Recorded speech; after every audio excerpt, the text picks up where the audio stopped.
faster than the wind when you're at the door.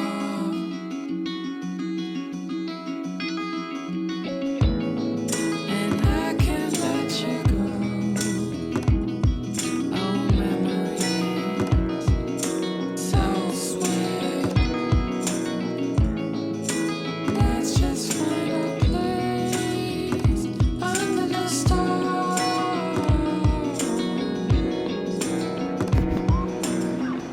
And this stuff is cloudy.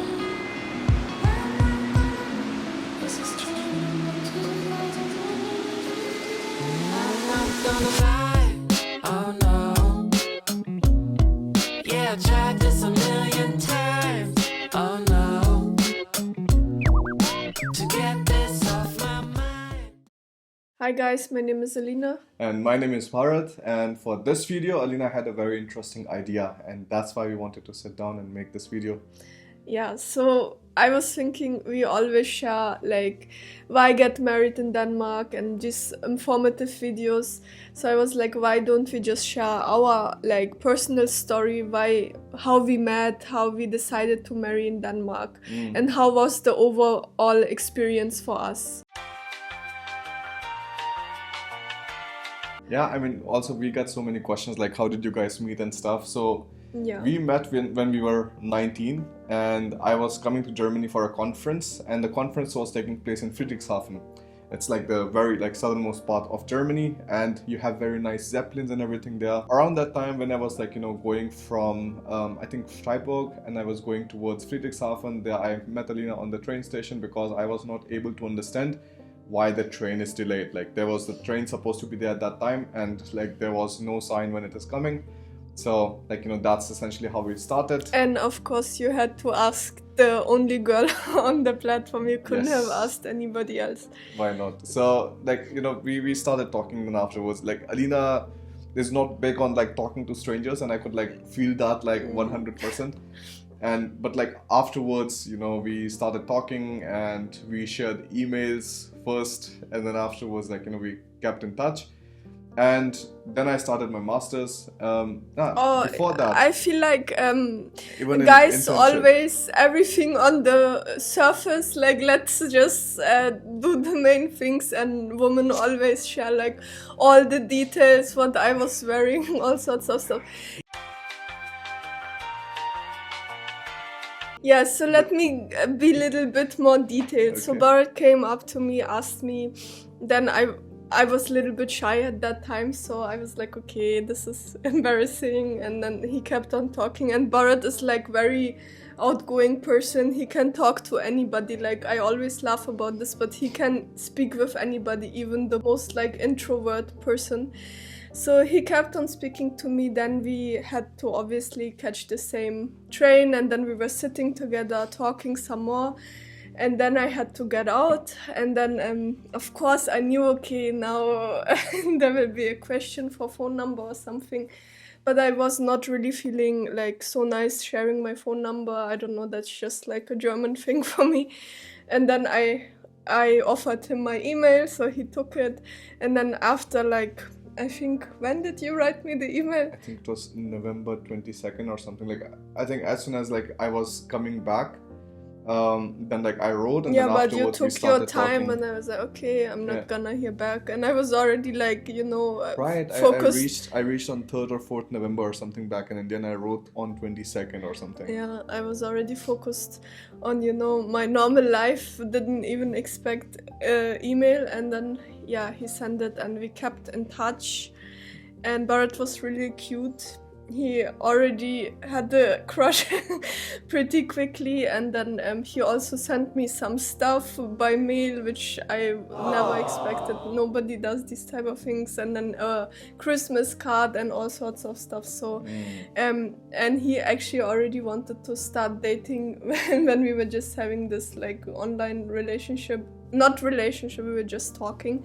But for me it was like, no, what's the point? I don't want to waste my time. I was always big on like not wasting time. I was like, if you can find an option to come to Germany, then and also close to me, obviously, then we can start dating maybe. So then started my hunt. and I was like, okay, how do I find a place? During my bachelor's, like I was still, I think, in third year or something, and third year was about to end. And at the end of third year, you're allowed to do an internship, and the internship could be generally from anywhere. So I was like, okay, I find the internship I mean, now. you were planning anyways to go for Germany. Yeah, yeah. And I think one time he also asked me, is it okay if my internship is in Munich? I was like, no, what's the point?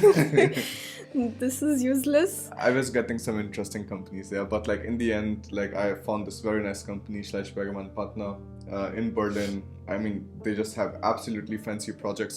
And I wrote to that company 4 times. Like I applied to them 4 times. Every single time I was getting rejection. The 4th time they were like, okay, like, you know, he's like applying so many times, so like, let's give him a chance. So my internship was around like, you know, 3 months or something. It was in Berlin. And from Berlin to Hamburg, you have a bus ride of just 3 hours. And it like always goes like clockwork. You go to the bus station, take the S-Bahn and stuff, then you take the bus ride.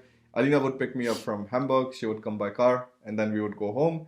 And then Monday morning, every single time, Alina is going to drop me. So Friday, late at night, 11, till Monday morning, like 4 o'clock or something, that would be the time that we would have to like, you know, talk to each other and kind of like, yeah, just understand like what the goals are of everybody and like, you know, if things fit at all or not. Yeah. That was, I think we were 21 then. Yeah. Or 20. No, we were 20. Yeah, so we became 20, yeah. officially girlfriend and boyfriend at that time. At 20. And We're 27 right now, just so you know. yeah, so then obviously the internship time was ending and I was feeling very sad. So we decided to... Last day I was crying. Yeah, of course. I And was then... like, no, I have to book a ticket to India before you go. Yeah. And I'm like, okay, like not a problem. And then I was like, okay, let's already plan ahead and make a time If when... I think about it, like that was really annoying. Like I think this goes on till now, like that you already have to make the next plan. But I think like now things are like, you know, we don't make plans, we do it like more spontaneously. But at that time it was like No. having the hope of meeting. Now again or I'm something. more like easygoing. I don't plan more than 1 month ahead, which is a lot for some people, but like some things have to be planned out, otherwise you are not productive. I think for me it was always about like being most productive and not wasting time, and yeah, still to this day. Anyways, then I went to India, I met his family, everything was nice, and we had a road trip together. We made some really cool memories together. And The at that photograph of Taj Mahal. yeah, at that time everybody was still in India, but I mean like Bharat's brother was still in India, he's now in Canada. So we could spend some quality family time. And then again, I was like, when I left, I was like, okay, we have to book another ticket. And then for me it was important to see each other at least every 2-3 months. Yeah, then I came in January or something. No, I went. You I did? also went once again. Really?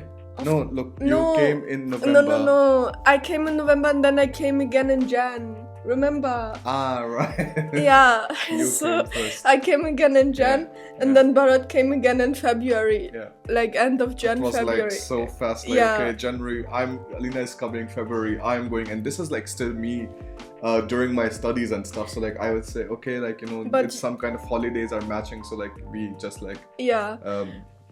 meet. But that was for us the last time before Bharat would study like in Germany. So we would have like a long gap. That's why we saw each other like Yeah, like Feb, and then afterwards, like when I came to Germany, it was like I think around June. like June, July or something.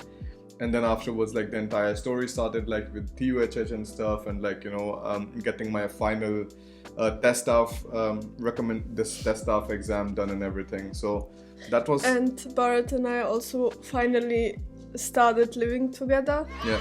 And yeah, that was an interesting experience. I think many interracial couples can relate when you just have like problems. I think normal people would not understand. Yeah, so we used to fight all the time when we used to started living together, but then I still wanted to get married. Like I was more like the driving force, if I can say so, because I was like, look, I'm not wasting my...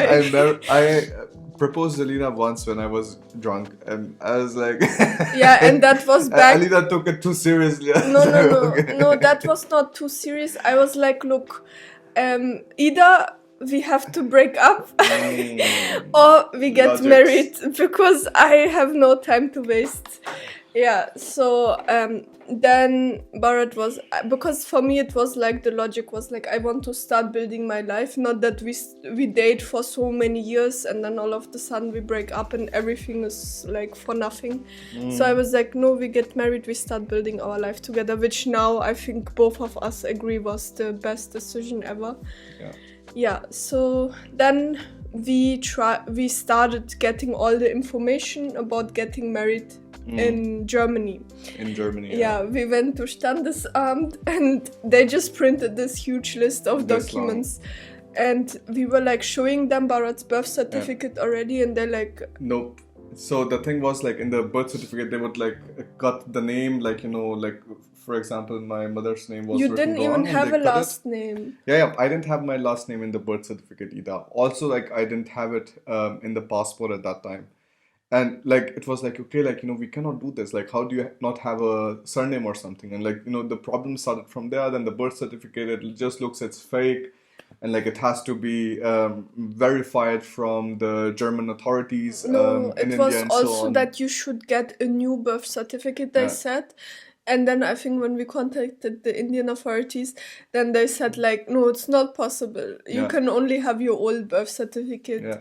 And I feel like many times with the Indian authorities, there's like a communication gap. Always some person will say one thing, another person will say another thing. Yeah. So I was like, okay, like, this is going to take ages. Okay, this is not working out in Germany, so let's try India, of course. That was the next thing. India was the craziest thing. So like, if you want to get married in India, and like, so if you want to get married in a church, like, they wanted to like convert me to like a Christian, and like then want to get married in the church. If you want to get married in a temple, they want to convert Alina, and then you get married in a temple. And the only middle option is like, you know, the civil court marriage or something. Yeah. But there you have to stay in the country for 30 days.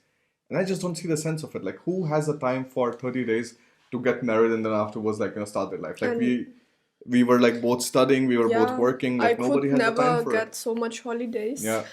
And also, one more thing was that first they were like, we could go around this 30 days somehow, but then all of a sudden they came up with this new document which we needed before that all the like 4 or 5 times we asked. Ehefähigkeitszeugnis. Yeah, and this Ehefähigkeitszeugnis takes 4 months at least to apply from Germany. Yeah. And then we didn't have it. And it's then a marriageability certificate that you're able to get married, and like 4 months you need to like get that certificate. Yeah, Germany anyways with the documents, it's horrible. Yeah. But then they said, okay, maybe we can try for like how much, 1,000 rupees, or like what did they say? The Indian authorities. They wanted the bribe. Yeah. The Patwari or something. I don't. Tehsildar, right? So the local municipality was like, yeah, you know, like, we can still arrange something for 80,000 Indian rupees. And I was like, okay. And it's like, yeah, we know why you're getting married. You're getting married so that you can get the visa or passport or something because you want to go abroad. Yeah. I'm like, look, dude, I'm already abroad. I don't have to like get the marriage so that we can go abroad. So at that time it was like, nope, like, you know, this makes zero sense. We're just going to like go and we are going to get married somewhere else. Yeah, so we were really like frustrated. We didn't know what else to do. And then we actually never thought that like just getting married would be such a crazy paperwork. Like, that was the last thing that we were expecting. We were like, okay, we want to get married, we just go somewhere, sign some papers, done. Yeah. Nope. That's not how it works. So then I think I spoke to one of my friends who knew somebody who got married in Denmark, and then she told me about this option, and I was like, okay, this sounds very interesting. Let me go on the internet, and then I started Googling, and then I found the first like agency, and we wrote to them, and then they could arrange everything like from the day we started the process, like to us actually getting married in 2 weeks. It was very, very simple. Yeah, it was so fast. We haven't done anything that simple. And at that time also like the rules were like they wouldn't ask anything about the relationship and stuff. Now they are asking a little bit about the relationship, but it's not a big deal. But yeah, things were extremely simple. And then we went to Denmark. I think we came 2 days before. Yeah. My family came with us Alina's grandparents, her mother. because it's like really difficult to get our families in one place. Like my family wouldn't fly to India because they don't like long flights. Also, they don't speak any English. I think Alina's grandma would have a heart attack if she Yeah, would be in and India on with the the roads, traffic. she has like this scared of roads and cars and all, and she would go crazy.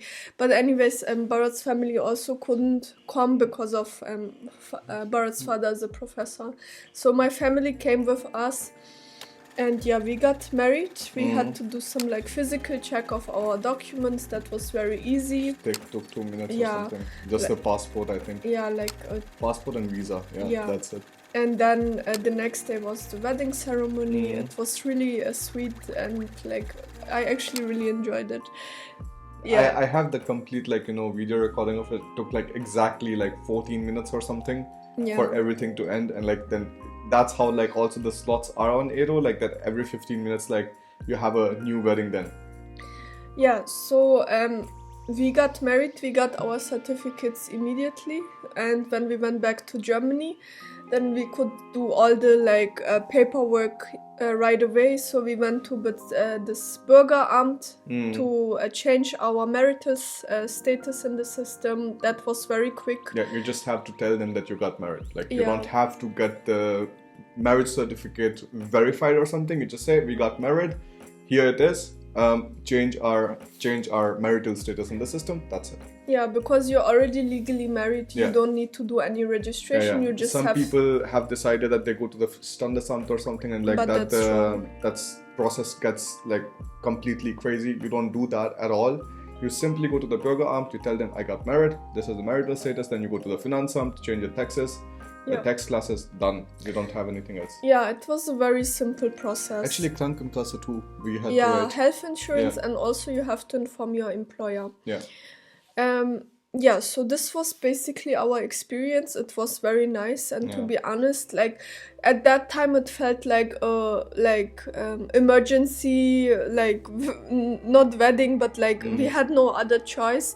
But if I think about it now, it was the best possible like outcome. I think I wouldn't have enjoyed it more in Germany, and I wouldn't have enjoyed it more in India. And I mean, just think about the idea that you're going to an island and you're getting married there, and like now we have this house on the island, and the house in which we stayed in is just a few houses down the lane. I think like 4 or 5 houses down, and we can see that house from this house every single day. And we always have like wedding memories when we drive by. Every single time we cross by, we're like, okay, like this is where we got married. That's how it looked like. So it is really cool to drive by this house and just have all these wedding memories. And the coolest thing for me is now that I also help other couples to like organize their weddings, and I now go to the Aero wedding office to like with other couples, and I can like feel all the emotions they had on that day, and this is like for me the coolest thing. So yeah, if you have any questions about like the process and stuff, or if you are interested in getting married in Denmark, you should check out my website marryindenmark.com. Everything is linked down below, and you can also book a free consultation with me. That link is also down below. Yeah. And Alina takes care of all of the process that you have, like any kind of bureaucratic process and stuff, and you don't have any kind of stress after that.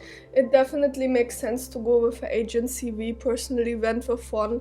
They take care of everything, and if you apply without knowing the process, your process can get delayed for a very long time, like 3 months. So that's why I personally recommend to go with an agency. Yeah. And we will continue making more of these informative videos, and we see you in the next one. Bye. Bye bye.